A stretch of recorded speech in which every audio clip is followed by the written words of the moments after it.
2024년과 2025년 테슬라에 대해 분석해 보겠습니다. 세피디TV입니다. 시점은 2024년입니다. 하지만 이런 기조는 지속될 수 있습니다. 시계열 자료로 분석합니다. 늘 항상 정책적 상황과 내재적 상황이 함께 움직입니다.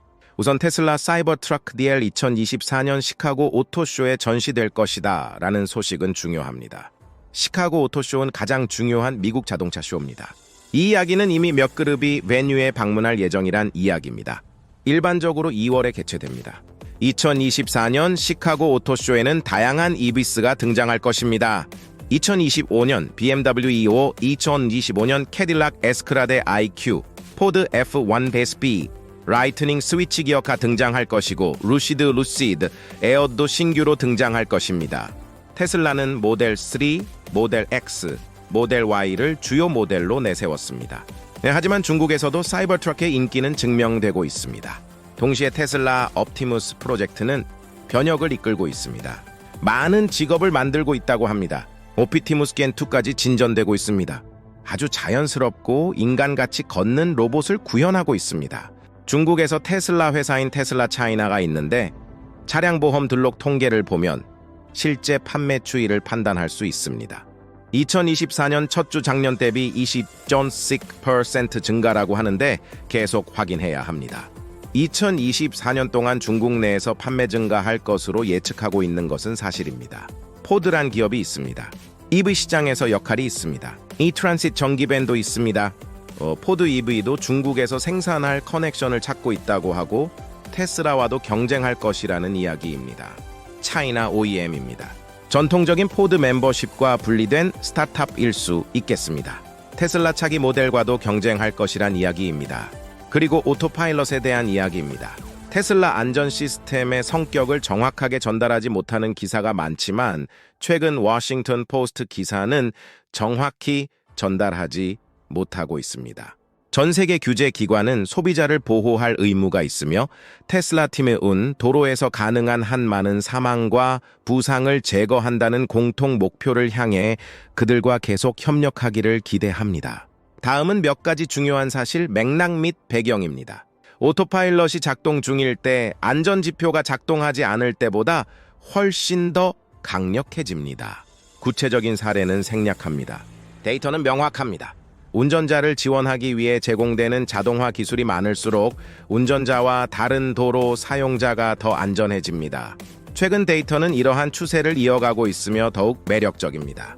오토파일럿은 미국 평균보다 10배 더 안전하고 AP 기술이 활성화되지 않은 테슬라보다 5배 더 안전합니다. 더 자세한 정보는 가까운 시일 내에 공개될 예정입니다. 교통인식 크루즈 컨트롤, 트래픽 어웨어 크루즈 컨트롤, 믹 오토스티어 를 포함한 자동 조종 장치 기능은 SAE 레벨 2 운전자 지원 시스템입니다. 운전자가 오토스티어를 활성화할지 여부에 관계없이 운전자는 항상 차량을 제어할 수 있습니다.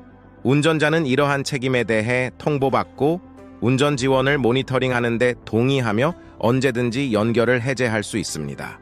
운전자가 차량 제어에 책임이 있음에도 불구하고 테슬라는 토크 기반 및 카메라 기반 모니터링을 포함하여 운전자가 능동적인 운전자 감독에 참여하는지 모니터링하기 위해 고안된 다양한 추가 안전 조치를 갖추고 있습니다.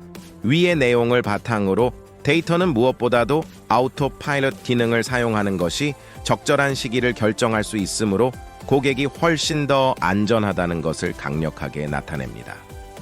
올바르게 사용하면 모든 도로 등급의 안전 이점을 제공합니다.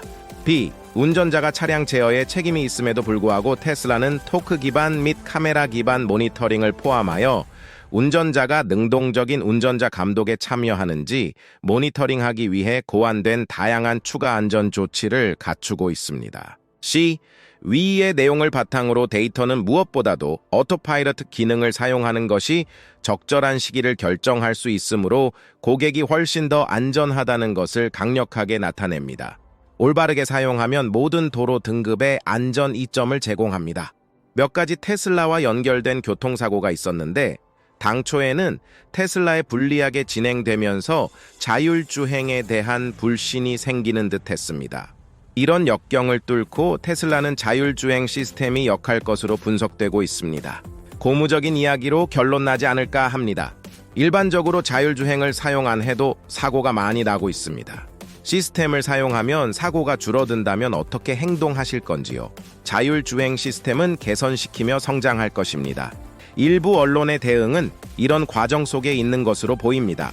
워싱턴 포스트는 운전자가 자동 조종 장치 운전자 보조 기능을 오용하는 사례를 활용하여 시스템에 문제가 있음을 시사합니다.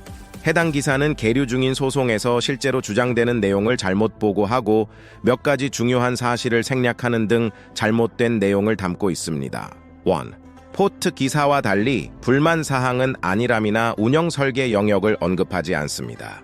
대신 불만 사항은 운전자의 부주의, 오용 및 부주의로 인한 피해를 인정합니다. 사고로 비극적으로 사망한 앙구로 씨와 베나비데스 씨의 부모는 테슬라를 상대로 소송을 제기하기 전에 먼저 테슬라 운전자를 고소하고 그와 합의했습니다. 베나비데스 소송은 테슬라 운전자가 부주의하게 그리고 또는 무모하게 통제 정지 신호와 교통 신호를 무시하고 교차로를 통과했다고 주장합니다. 일반적인 사고에서 테슬라 운전자는 테슬라를 비난하지 않았고 테슬라를 고소하지도 않았으며 테슬라가 자신을 대신하여 비용을 지불하도록 시도하지도 않았습니다. 사고자는 책임을 졌습니다. 디 포스트는 경찰의 운전자의 진술을 가지고 그가 크루즈를 운전하고 있었다고 말했다고 보도했습니다.